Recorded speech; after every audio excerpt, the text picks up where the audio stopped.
Hi Hi students, students, okay, okay, welcome welcome to to our our online A online to Z study group. So today நாங்கள் உங்களுக்காக என்ன செய்ய போகிறோம்னு சொன்னால் 2019 மொரட்டுவ பேப்பர்ல இருந்து MCQ 6th அதை வந்து உங்களுக்கு எக்ஸ்பிளைன் பண்ணி அதை வந்து உங்களுக்கு சொல்லி தர போகிறோம். சரியா? முதல்ல வந்து அந்த கேள்வி என்ன, அதில் என்ன கேட்டிருக்கு அப்படின்னு சொல்லி பார்ப்போம். அதுக்கு பிறகு அது வந்து எப்படி செய்கிறது என்னன்னு சொல்லி ஸ்டெப் பை ஸ்டெப்பாக பார்க்கலாம். ஃபர்ஸ்ட் பார்க்குறதுக்கு இந்த கொஷின் எப்படி பிள்ளைகள் காம்ப்ளிகேட்டாக இருக்கலாம், ஆனால் உண்மைக்கும் அது காம்ப்ளிகேட் இல்லை, மிச்சம் ஈஸியான கொஷின். சரி, முதல்ல கொஷனுக்குள்ள வந்து போவோம் பாருங்க. அறை வெப்பநிலையில் CO gas, CH4 gas, helium gas என்பவற்றை கொண்ட வாயு கலவையின் 40 சென்டிமீட்டர் கியூப் ஆனது மிக ஆக்சிஜனுடன் கலக்கப்பட்டு எரியூட்டல் செய்யப்பட்டு விளைவு வாயு கலவை அறை வெப்ப அமுக்க நிபந்தனைக்கு குளிர்விக்கப்பட்ட போது வாயு கலவையின் கனவளவு 26 சென்டிமீட்டர் கியூபால் குறைந்தது. விளைவு வாயு கலவையை மிகை கேயோச் கரிசலினூடாக செலுத்திய போது அதன் கனவளவு மேலும் 28 சென்டிமீட்டர் கியூபினால் குறைந்தது. வாயுக்கள் நீரில் கரைதலை புறக்கணித்து ஆரம்ப வாயு கலவையில் CO gas, CH4 gas, helium gas என்பவற்றின் கனவளவு 100 வீதங்கள் முறையே. சரி, இப்ப என்ன செய்வோம்? இப்ப இந்த கேள்வியில இருக்கிற டேட்டாக்கள் என்னென்ன தரப்பட்டிருக்கேன்னு சொல்லி எல்லாத்தையுமே ஃபர்ஸ்ட் என்ன செய்வோம், நம்ம சமரைஸ் பண்ணுவோம். அதுக்கு பிறகு அந்த கேள்வியை எப்படி அணுகணும், கேள்வி எப்படி செய்யணும்னு சொல்லி பார்ப்போம். சரியா? ஃபர்ஸ்ட் பாருங்க, அவங்க தந்திருக்கிற டேட்டா நமக்கு பாருங்க. ஒரு வாயு கலவை ஒன்று எடுக்காங்க. அந்த வாயு கலவையில என்னென்ன வாயுக்கள் இருக்கு? CO gas, CH4 gas, helium gas. இது மூன்று வாயுவையும் சேர்த்து வார அந்த வாயு கலவையின் வால்யூம் எவ்வளவாம்? 40 centimetre cube. அந்த 40 சென்டிமீட்டர் கியூப்னு சொல்றது என்ன? இந்த மூன்று வாயுக்களின் வால்யூம் மட்டும்தான். அதுக்கு கூட என்ன செய்யறாங்க? மிக ஆக்சிஜன் சேர்க்காங்க. அந்த மிக ஆக்சிஜன் சேர்த்ததுக்கு பிறகு அதுல கனவளவு என்னன்னு சொல்லியோ இல்ல சேர்த்த ஆக்சிஜன் எவ்வளவுன்னு சொல்லியோ நமக்கு எந்த தரவும் இல்லை. மிக ஆக்சிஜன் அவ்வளவுதான் தெரியும். அதுக்கு பிறகு அதை என்ன செய்யறாங்க? எரியூட்டல் செஞ்சு அதை என்ன செய்யறாங்க? குளிர்விக்காங்களாம். குளிர்விச்சதுக்கு பிறகு 26 சென்டிமீட்டர் கியூபால அந்த கனவளவு என்ன செய்யுது? குறையுது. குறைஞ்ச கனவளவு என்ன கனவளவு? ஆக்சிஜனும் சேர்த்ததுக்கு பிறகு வந்திருக்குமே ஒரு வால்யூம், அதில இருந்துதான் 26 சென்டிமீட்டர் கியூப் குறையுது. அதுக்கு பிறகு அந்த விளைவு கலவை என்ன செய்யறாங்க? KOH கரைசலினூடாக செலுத்தி அதுக்கு பிறகு மேலும் 28 சென்டிமீட்டர் கியூப் குறையுதாம். சரியா? இப்ப என்ன செய்யணும்? நம்ம CO gas, CH4 gas, helium கேஸ்ல கனவளவு 100 வீதங்களை காணட்டாம். சரி, இப்ப ஃபர்ஸ்ட் என்ன செய்வோம்? அங்க என்னென்ன தாக்கங்கள் நடந்துச்சு? மிக ஆக்சிஜனை சேர்த்து எரியூட்டல் செஞ்சோன்னைக்கு என்னென்ன தாக்கங்கள் நடக்கும் என்னென்ன? இப்ப CO கேஸ் இருக்கு. CO கேஸ் என்ன செய்யும்? அது எத்தனை மூல் இருக்கோ அத்தனை மூல் அதுல அரைவாசி. இப்ப உதாரணத்துக்கு X மூல் CO கேஸ் இருந்தா அங்க இருக்கிற ஆக்சிஜன் மிக ஆக்சிஜன் போட்டிருக்கோம். அங்க இருக்கிற ஆக்சிஜன்ல X/2 மூல் ஆக்சிஜன் என்ன செய்யும்? CO கேஸ CO2 கேஸாக மாற்றுறதுக்கு பயன்படுத்தப்படும். ஆனா நீங்க யோசிக்க இயலாது, இப்ப CO கேஸ் எல்லாமே CO2 மாற்றுமாண்டு. ஏன்? அங்க தரவுல தந்திருக்காங்க மிக ஆக்சிஜன். ஆகவே நீங்க என்ன செய்யணும்? எல்லா CO-வும் CO2 மாறும் அப்படின்னு சொல்லி கருதித்தான் ஆக வேண்டும். ஏன்னா அவங்க தந்திருக்காங்க மிக ஆக்சிஜனோட தாக்கம் நடக்குதுன்னு சொல்லி. சரி, அடுத்தது என்ன? CH4 கேஸ் வந்து ஆக்சிஜனோட தாக்கம் அடைய போகுது. அது எவ்வாறான தாக்கமா வரும்? தாக்கத்தை சமப்படுத்தி பாருங்க. இங்க வந்து விளைவு ஹைட்ரஜன் இருக்கிறதால கட்டாயம் CO2வும் நீரும் வந்து விளைவா வரணும். சரியா? அப்ப 4 ஹைட்ரஜன் இருந்தா 2 நீர் வரணும். CO2 கேஸ் வந்து 1 வரும். அப்படி பார்த்தோம்னு சொன்னா CH4 கேஸ் எத்தனை மூல் இருக்கோ அதை விட 2 மடங்கு மூல் எண்ணிக்கையான ஆக்சிஜன் வந்து அதனோட தாக்க முடிய போகுது. ஹீலியம் கேஸ் என்ன? ஒரு சடத்துவ வாயு. அதுக்கு ஆக்சிஜனோட எந்த ஒரு தாக்கமுமே இல்ல. சரி, இப்ப இதுல மூல் எண்ணிக்கைகள் சம்பந்தமாக என்ன மாதிரியான சேஞ்சஸ் வந்து இங்க நடந்திருக்கும், என்ன மாதிரியான விளைவுகள் எத்தனை மூல் வந்திருக்கும் அப்படின்னு சொல்லி ஒரு கான்செப்ட் வந்து பார்ப்போம். பாருங்க, இப்ப நான் எடுத்திருக்கேன், நான் ஒரு எடுகோல் எடுத்திருக்கேன். CO கேஸ் வந்து நான் எடுத்தது X மூல். அந்த 40 சென்டிமீட்டர் கியூப்ல CO கேஸ் வந்து X மூல் எடுத்திருந்தேன் என்று சொன்னா ஆக்சிஜன் எத்தனை மூல் தாக்கி இருக்கும்? X/2 மூல் தாக்கி இருக்கும்.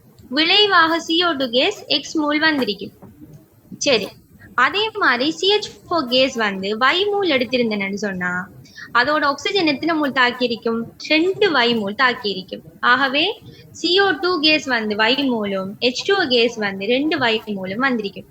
ஹீலியம் கேஸ் Z மூல் எடுத்திருந்தேன், அது அப்படியோ என்ன இருக்கும். ஏன்? அதோட எந்த ஒரு தாக்கமுமே இல்லை. இப்ப நமக்கு தரவுல தந்திருந்தாங்க என்ன? இதை வந்து என்ன செய்யறாங்களாம், குளிர்விக்காங்களாம். குளிர்விச்சாங்கன்னு சொன்னா ஏன் இந்த பாயிண்ட் உங்களுக்கு சொல்றாங்கன்னு சொன்னா, இங்க பாருங்க 2வது தாக்கத்துல H2O கேஸ் உங்களுக்கு தரப்பட்டிருக்கு. இந்த H2O கேஸ வந்து என்ன குளிர்விச்சா லிக்யூடா மாறிடும். அது என்னவா மாறிடும், லிக்யூடா மாறிடும், அது திரவமா மாறிடும். ஆகவே அந்த வாயு கலவையில அது இருக்காது. அத சொல்றதுக்காகத்தான் அவங்க என்ன செய்யறாங்க, அத உங்களுக்கு சொல்றாங்க, குளிர்விக்கிறோம் அப்படின்னு சொல்லி உங்களுக்கு சொல்லி காட்டுறாங்க. சரி, இப்ப அந்த 26 சென்டிமீட்டர் கியூப் ஏன் குறையுது, அப்ப என்ன குறைச்சல் வந்திருக்குன்னு சொல்லி நம்ம இப்ப என்ன செய்யணும், இதுல இருந்து கண்டுபிடிக்கணும். பாருங்க, CO கேஸ வந்து ஆக்சிஜனோட தாக்கம் புரிஞ்சா CO2 கேஸ் வந்து எக்ஸ் மோல் வந்துட்டு, அப்ப CO ஆரம்பத்துல எவ்வளவு இருந்துச்சோ அதே அளவு CO2 வந்துட்டு. அப்ப என்ன அங்க அதால எந்த ஒரு குறைவும் வரல. ஆனா என்ன, x/2 மூல ஆக்சிஜன் என்ன செஞ்சிருக்கி, அங்க இல்லாம போயிருக்கி. மிகி ஆக்சிஜன் சேர்த்தம், அதுல x/2 மூல என்ன ஆக்சிஜனை இப்ப காணல அந்த தாக்கம் நடந்ததுக்கு பிறகு. அதே மாதிரி கீழே பாருங்க, CHO கேஸ் வந்து எவ்வளவு எடுத்தோம், y மூல் எடுத்தோம். அதுக்கு பதிலா இப்ப நம்மளுக்கு H2O கேஸ்ல கதை தேவையில்லை. ஏன், அவரு லிக்யூடா மாறி இருப்பாரே, குளிர் வச்சுட்டோமே, அப்ப அவரை நம்ம கேன்சல் பண்ணிடலாம். சரி, இப்ப என்ன, CO2 கேஸும் y மூலே வந்திருக்கும். அப்ப CH4 கேஸ் y மூல் தாக்கி CO2 கேஸும் y மூலே வந்துட்டேன்னு சொன்னா அதாலேயும் எந்த ஒரு இழப்பும் இல்லை. ஆனா என்ன, அந்த தாக்கம் நடக்கிறதுக்காக வேண்டி 2 y மூல் ஆக்சிஜன் என்ன செஞ்சிருக்கு, இழக்கப்பட்டிருக்கு. அப்ப இங்க அவங்க சொல்ற அந்த 26 சென்டிமீட்டர் கியூப் குறைவு சொல்றது என்ன, அந்த குறைவு ஆரம்பத்துல CO க்கு பயன்பட்ட x/2 மூலம், அதே மாதிரி CH4க்கு பயன்பட்ட அந்த 2 y மூலம் தான் என்னது 26 சென்டிமீட்டர் கியூப் சொல்றாங்க. சரி, அடுத்தது என்னையாம், இப்ப நம்மளுக்கு ஒரு தரவு எடுத்துட்டோம். 26 சென்டிமீட்டர் கியூபுக்குரிய ஃபார்முலா என்ன, x/2 plus 2y equal to 26 centimetre cube. சரி, அடுத்தது என்னவாம், திரும்ப இந்த வாயு கலவை என்ன செய்யறாங்க, இப்ப என்ன இருக்கு நம்ம கிட்ட, CO2 கேஸ் மட்டும்தானே இருக்கு. CO2 கேஸும் ஹீலியம் கேஸும் மிக ஆக்சிஜனும் இருக்கு. CO கேஸும் இல்ல, CH4 கேஸும் இல்ல. விளைவு வாயு கலவை என்ன, அது என்ன இருக்கு, இப்ப CO2 கேஸ் இருக்கு, ஹீலியம் கேஸ் இருக்கு, மிச்சம் இருக்கிற ஆக்சிஜன் கேஸ் இருக்கு. இதுக்குள்ள என்ன செய்யறோம், KOH கரைசலின் ஊடாக இந்த வாயு கலவை அனுப்புறோமா. KOH இருக்கிற பழக்கம் என்ன, CO2 கேஸ கண்டா உறிஞ்சி கொள்ளும். அப்ப மிச்சமா வார வாயுல என்ன, இன்னமும் 28 சென்டிமீட்டர் கியூப் குறையுதான். அப்ப அங்க இருந்த அந்த carbon dioxide gas volume வந்து எவ்வளவு, 28 சென்டிமீட்டர் கியூப். ஆகவே இன்னொரு முடிவுக்கு வரலாம், என்ன, எக்ஸ் பிளஸ் y என்னதுக்கு சமன், 28 சென்டிமீட்டர் கியூபுக்கு சமன் அப்படின்ற ஒரு முடிவுக்கும் நம்ம வரலாம். சரி, அதான் இப்ப காட்டுறேன்னு பாருங்க. இப்ப நம்ம ஃபர்ஸ்ட் முடிவு என்ன எடுத்தோம், ஆக்சிஜன் குறைவால ஒரு கனவளவு பத்தி ஒரு மெஷர்மெண்ட்டுக்கு வந்தோம். x/2 plus 2y equal to 26. அதை வந்து நான் முதலாவது ஈக்குவேஷனா எடுத்திருக்கேன். அடுத்த ஈக்குவேஷன் எடுத்திருக்கேன், y plus X equal to 28. அதை வந்து 2வது ஈக்குவேஷனா எடுத்திருக்கேன்.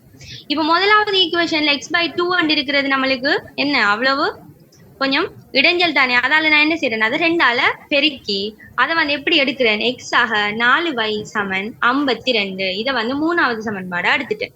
இப்ப ஒண்ணுமே இல்ல பிள்ளைகள், இதுக்கு பிறகு என்ன, சிம்பிள். 3ஆம் சமன்பாடுல இருந்து 2ஆம் சமன்பாட்டை கழிச்சிங்கன்னு சொன்னா 3y சமன் 24 வரும். அப்ப y சமன் என்ன, 8. அப்ப y சமன் 8.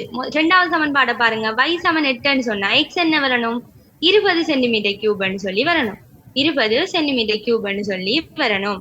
ஆகவே நம்மளுக்கு ஆரம்பத்துல தரவுல தந்திருக்காங்க, மொத்தமே 3 வாயுவையும் சேர்த்து மொத்த கனவளவு எவ்வளவு, 40 சென்டிமீட்டர் கியூப். ஆகவே y வந்து 8, x வந்து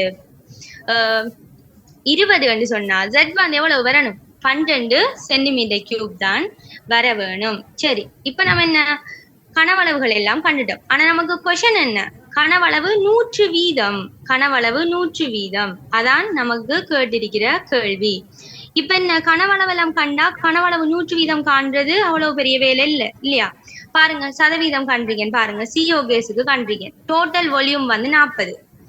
கேள்வியை நல்லா பாருங்க பிள்ளைகள், திரும்ப ஆரம்ப வாயு கலவையில் CO gas, CH4 gas, helium gas என்பவற்றின் கனவளவு 100 வீதம். ஆரம்ப வாயு கலவையின் கனவளவு என்ன, 40. அதுல எவ்வளவு இருந்துச்சுன்னா நீங்க என்ன செய்யணும், இப்ப பெர்சன்டேஜ் காணணும். சோ 40 அதுல 20 சொன்னா 100க்கும் எவ்வளவு, 50 வீதம் கார்பனோ ஆக்சைடு. அடுத்தது CH4 கேஸ பாருங்க 40 சென்டிமீட்டர் கியூப்ல 8 சென்டிமீட்டர் கியூப்னு சொன்னா 100க்கு எவ்வளவு 20%. ஹீலியம் பாருங்க அது 50 இது 20 மொத்தம் 70 மொத்தம் 100%ல இவ ரெண்டு ஒரு 70 போனா என்ன 30% என்று நான் ஈஸியா கண்டிருக்கேன். நீங்க எல்லாத்தையும் என்ன செய்யலாம் அவர் 12 சென்டிமீட்டர் கியூப்னு கண்டீங்க அப்ப 12 40 தர 100 போட்டாலும் 30 தான் ஆன்சர் வரும். சரி இவ்வளவு தான் பிள்ளை இந்த கொஸ்டின் நிச்சயம் ஈஸியான கொஸ்டின் உங்களுக்கு இது விளங்கிருக்கும்னு சொல்லி நம்புறேன். அப்ப ஆன்சர் என்ன வரணும் 50 அடுத்தது வந்து 20 அடுத்தது 30. அப்ப உங்களுக்கு ஃபர்ஸ்ட் ஆன்சர் வந்து என்ன மோஸ்ட் சூட்டபிளா இருக்கும் அப்படின்னு சொல்லி நம்ம அதை சூஸ் பண்ணி கொள்ளலாம். சரி பிள்ளைகள் இந்த வீடியோ உங்களுக்கு யூஸ்ஃபுல்லா இருக்கும்னு சொல்லி நம்புறேன். அப்படி இந்த வீடியோ உங்களுக்கு யூஸ்ஃபுல்லா இருந்தா கமெண்ட் பண்ணுங்க, அதே மாதிரி லைக் பண்ணுங்க, இந்த வீடியோ வந்து உங்களோட ஃப்ரெண்ட்ஸுக்கு வந்து ஷேர் பண்ணுங்க. Okay thanks.